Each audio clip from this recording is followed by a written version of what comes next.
ধরো এটা ধরো, পায়ে কি হয়েছে?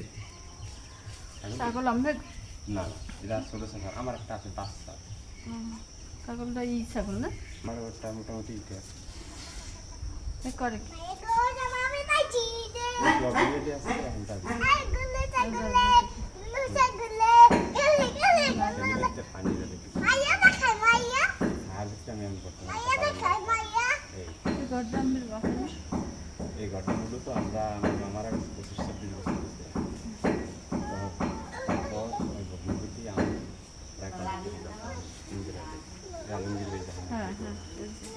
আমি পয়সা কামাই ফিউজ জাহাঙ্গীর ভাই কালকে গেছি খুঁজতে পাই নাই এখন কোথায় আছে?